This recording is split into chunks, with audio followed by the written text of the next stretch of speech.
그녀는 평소에도 나에게 장난스럽고 의미심장한 말을 던지며 마치 의도적으로 나를 신경 쓰이게 만들었다. 예를 들어 회의가 끝난 후에 부장님, 오늘 왜 이렇게 멋있어요? 저 때문에 더 잘 보이려고 그러신 건 아니죠? 라고 말하면서 웃곤 했다. 그때마다 나는 애써 웃으며 넘겼지만 그녀의 그런 말들이 내 마음을 계속 흔들었다. 또 점심시간이 되면 종종 내 자리로 와서 오늘 점심 같이 먹을래요? 부장님은 제 최고의 점심 파트너니까요라고 장난스럽게 말했다. 그럴 때마다 나는 왠지 설레었다. 어느 날은 저녁 회식 자리에서 지혜 씨가 내 옆자리에 앉으면서 부장님 옆이 제일 편해요라고 말하며 자연스럽게 내 팔에 팔짱을 끼기도 했다. 그 순간 나는 가슴이 두근거렸고 그녀가 나를 계속해서 미묘하게 신경 쓰이게 만든다는 것을 확실히 느낄 수 있었다. 부장님은 참 가정적이고 착실한 것 같아요. 그녀가 웃으며 말했다. 그래요? 왜 그렇게 생각해요? 집에서는 꿔다 놓은 보릿자루처럼 취급받는 내가 그녀 눈에는 애처가로 보인다는 사실이 좀 우스웠다. 매일 저녁 6시만 되면 칼퇴근해서 바로 집에 가시잖아요. 회식 때도 1차만 끝나면 집에 가셔야 한다면서 2차는 잘 안 가시고요. 그녀의 말에 나는 속으로 웃음을 참을 수 없었다. 뭐?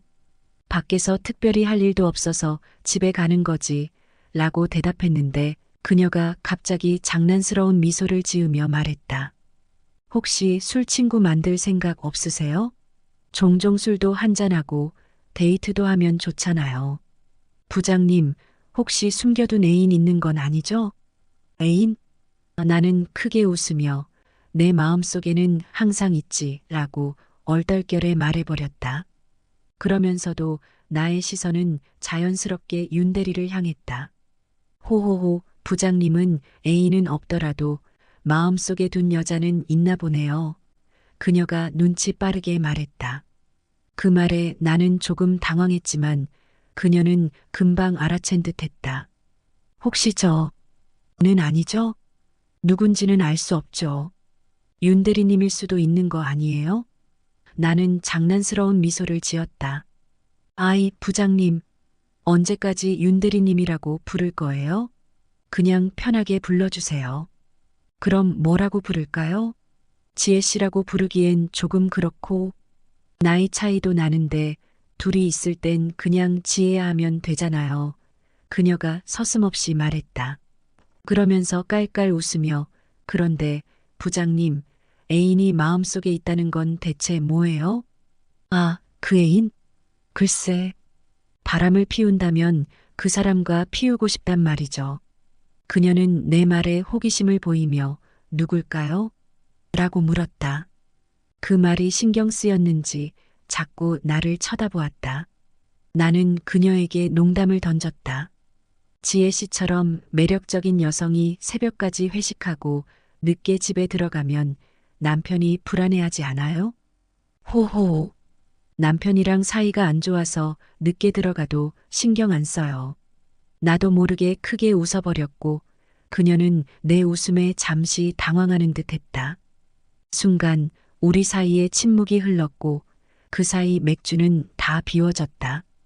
그녀는 볼 때마다 단정하면서도 세련된 느낌을 풍겼다. 긴 생머리가 얼굴을 부드럽게 감싸고 맑은 눈망울은 항상 밝게 빛났다.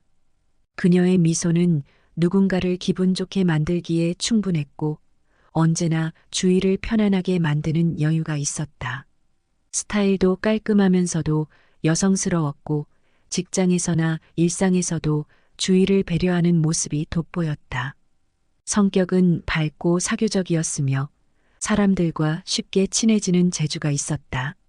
특히 말투는 따뜻하고 부드러워 대화 상대를 편하게 해주었다. 그녀와 함께 있으면 마치 오랜 친구처럼 편안함이 느껴졌고 그 속에서 나도 모르게 마음이 열리는 느낌이었다. 안녕하세요. 올해로 50살, 결혼 25년 차 유부남입니다.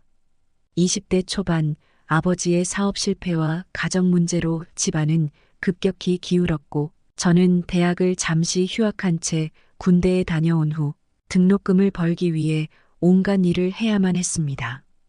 혼자 원룸 새방살이를 하며 불확실한 미래를 그리던 그때 어느 날 7살 연상인 주인집 아주머니가 이혼 후 혼자 두 아이를 키우고 있다는 사실을 알게 됐습니다.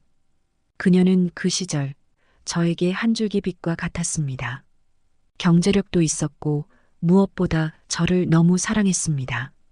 처음엔 나이 많은 이혼녀라는 점에 다소 망설이기도 했지만 두 아이도 나를 따랐고 소소한 행복을 느끼면서 점점 그녀에게 의지하고 사랑하게 됐습니다. 주변 지인들은 왜 하필 애 딸린 이혼녀냐며 말리기도 했지만 그녀는 저에게 든든한 버팀목이었고 결국 2년 만에 결혼에 골인했습니다. 제 나이 26살, 그녀는 33살이었죠. 그렇게 결혼한 지 어느덧 25년이 흘렀다. 하지만 어느 순간부터인가 아내와의 관계는 급격히 소원해졌고 나보다 7살이나 연상인 그녀는 더 이상 내 눈에 사랑스러운 여자가 아니었다. 자꾸 불어나는 체중과 주름, 거침없이 쏟아내는 잔소리들. 피곤하다, 오늘은 회식이 늦어졌다 같은 핑계로 그녀를 피하기 일쑤였다.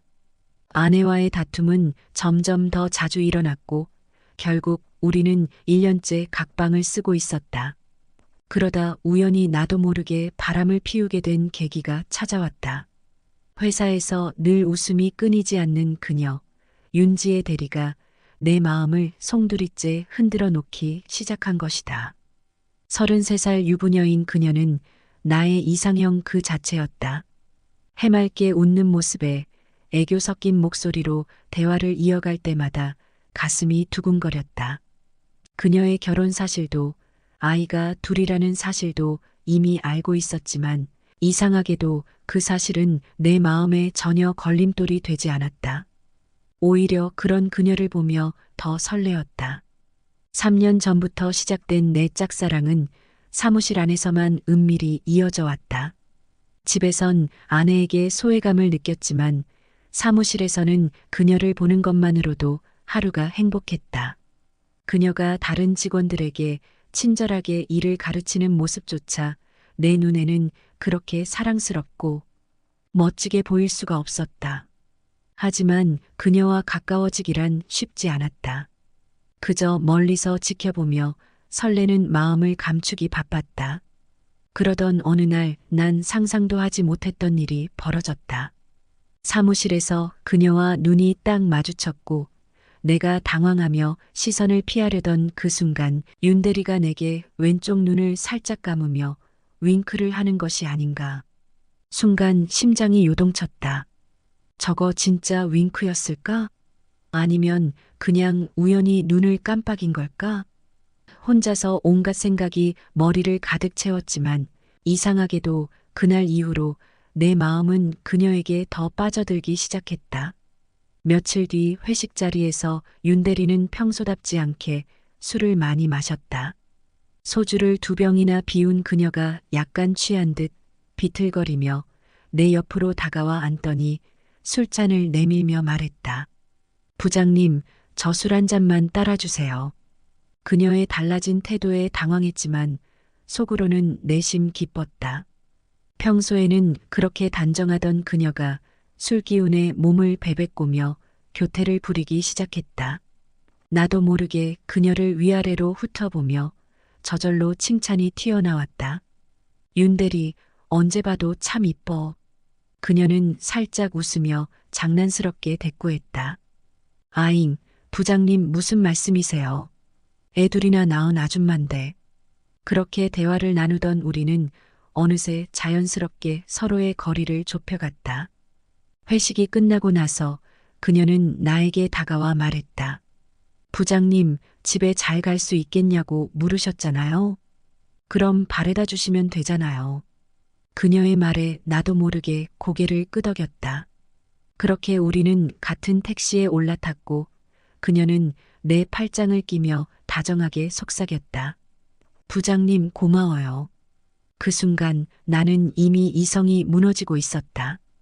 그녀의 팔짱 끼는 손길이 내 감정을 자극했고 나도 모르게 그녀에게 솔직한 마음을 털어놓았다. 윤대리, 사실 나 너만 보면 설레. 계속 널 지켜보고 있었어. 그녀는 가만히 듣더니 작은 미소를 지으며 말했다. 부장님, 사실 저도 눈치챘어요. 그런데 이제는 거짓말하지 말고 솔직해져요. 우리 오늘부터 바람 피울까요? 그녀의 돌직구에 나는 아무 말도 하지 못한 채 고개를 끄덕였다. 윤지의 대리는 둘째 출산 이후부터 남편과 각방을 쓴다고 나직이 털어놨다. 그녀의 말에는 깊은 외로움이 묻어 있었다. 육아도 하고 살림도 하고 직장 생활도 하고 그런데도 너무 허전해요. 매일 바쁘게 살지만 내 마음을 채워주는 건 없는 것 같아요. 그녀의 목소리는 평소 밝고 명랑하던 그 모습과는 사뭇 달랐다. 눈동자는 흔들렸고 술 기운에 살짝 올라온 홍조는 그녀의 속마음을 그대로 드러내는 것 같았다. 부장님, 저 오늘 집에 들어가기 싫어요. 그녀가 속삭였다. 그 한마디는 마치 모든 걸 내려놓겠다는 결심처럼 들렸다.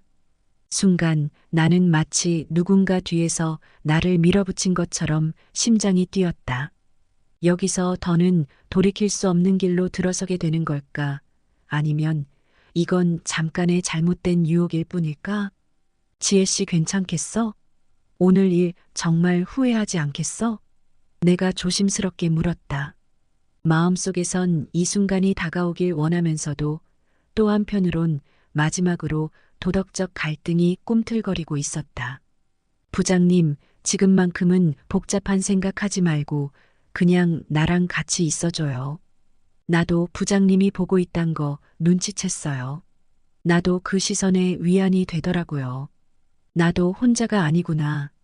누군가 날 이렇게 봐주는구나 싶었어요. 그녀는 내 손을 살며시 잡았다.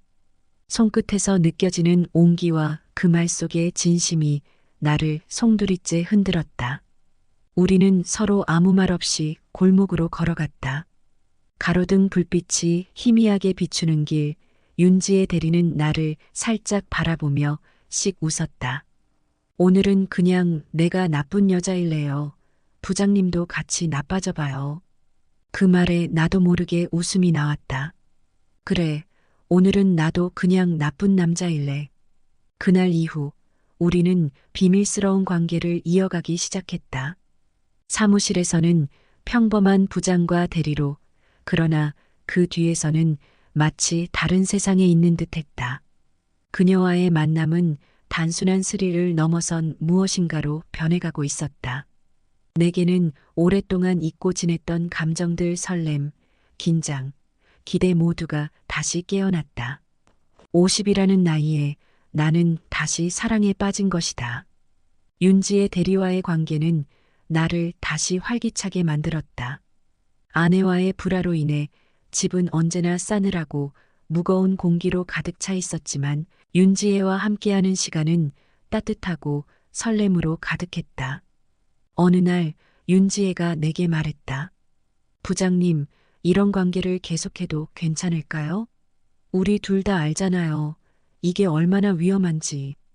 그녀는 말을 하면서도 나를 떠나려는 의도가 전혀 없어 보였다. 그저 우리가 선택한 길이 얼마나 아슬아슬한지를 인식하고 있을 뿐이었다. 지혜 씨, 나도 알아. 이게 우리가 해야 할 일은 아니란 걸. 하지만 난 이제 멈출 수가 없을 것 같아. 당신을 떠올리지 않는 날이 없어. 그녀는 고개를 끄덕이며 내 손을 꼭 잡았다. 결국 이 관계는 지속될 수 없는 것이었다. 윤지혜와 나는 너무 다른 세계에 살고 있었고 우리가 속한 현실은 결코 이 비밀스러운 만남을 영원히 허락하지 않았다. 그녀는 두 아이의 엄마이고 나는 가정을 가진 사람이다. 우리의 만남은 일시적인 위안이었고 현실의 벽 앞에서 우리는 서서히 무너져 내렸다. 시간이 지날수록 그녀도 나도 이 관계가 점점 더 큰 무게로 다가오는 것을 느꼈다. 윤지혜는 결국 자신의 가족을 지켜야 한다는 사실을 깨닫기 시작했고, 나 역시 나이를 먹어감에 따라 가정의 책임을 피할 수 없다는 것을 깨달았다. 그렇게 우리는 끝을 맞이해야 했다. 마치 처음부터 아무 일도 없었던 것처럼 서서히 서로의 삶에서 멀어져 갔다. 사무실에서 다시 평범한 동료로 돌아갔고, 비밀스러운 시선도 은밀한 미소도 더 이상 없었다. 이제 내 나이 50, 윤지혜와의 만남은 아름다운 꿈 같은 시간이었지만 결국 현실 앞에서 깨져버린 유리조각처럼 사라졌다. 나는 다시 내 자리로 돌아가야 했다.